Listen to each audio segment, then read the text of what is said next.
Iran Israel সংঘাত নিয়ে জাতিসংঘ নিরাপত্তা পরিষদের বৈঠক পরিণত হয় উত্তপ্ত বাদানুবাদে। একে অপরের বিরুদ্ধে সংঘাতের দায় চাপাতে থাকে দুই দেশ। কূটনৈতিক সমাধানে পৌঁছাতে পারেনি নিরাপত্তা পরিষদ। আন্তর্জাতিক পর্যায়ে ইরানকে সমর্থন ও যুক্তরাষ্ট্রের অবস্থান সব মিলিয়ে জটিল হচ্ছে সংকট।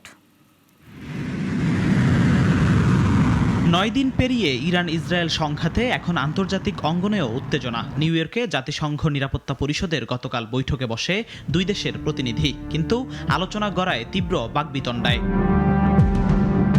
ইরান অভিযোগ তোলে ইসরায়েল আন্তর্জাতিক আইন ভঙ্গ করে আগ্রাসন চালাচ্ছে। জাতিসংঘে নিযুক্ত ইরানি রাষ্ট্রদূত আমির সাইদ ইরাভানি শিশু হত্যার ছবি তুলে ধরে বলেন, ইসরায়েল একটি সন্ত্রাসী রাষ্ট্র। তার মতে এটা শুধু হামলা নয়, এটি অস্তিত্বের উপর হুমকি।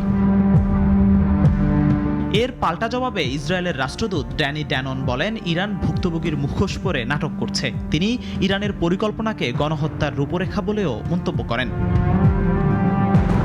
বৈঠকে কূটনৈতিক সমাধানের আহ্বান জানানো হলেও কোনো ঐক্যমত্যে পৌঁছাতে পারেনি নিরাপত্তা পরিষদ। পরিস্থিতি আরও জটিল করে তুলেছে আন্তর্জাতিক পরমাণু সংস্থা IAEA-কে নিয়ে বিতর্ক।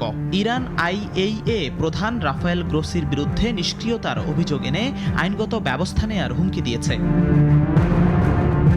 জেনেভায় ইউরোপীয় নেতাদের সঙ্গে বৈঠক শেষে ইরানের পররাষ্ট্রমন্ত্রী আব্বাস আরাগচি বলেন, আগ্রাসন বন্ধ হলে তেহরান কূটনৈতিক আলোচনায় ফিরতে প্রস্তুত, তবে প্রতিরক্ষার সক্ষমতা নিয়ে কোনো আপোষ নয়।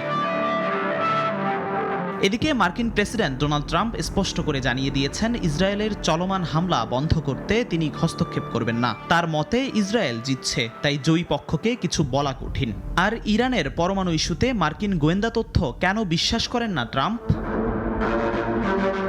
পর্যবেক্ষকরা বলছেন, ট্রাম্পের এই অবস্থান কূটনৈতিক সমাধানের পথ আরও সংকীর্ণ করে তুলছে। এমন পরিস্থিতিতে চীন ও ইউরোপীয় ইউনিয়নের নেতারা ইসরায়েলকে দ্রুত অস্ত্রবিরতির আহ্বান জানিয়েছে। জিহাদুল ইসলাম, নাগরিক।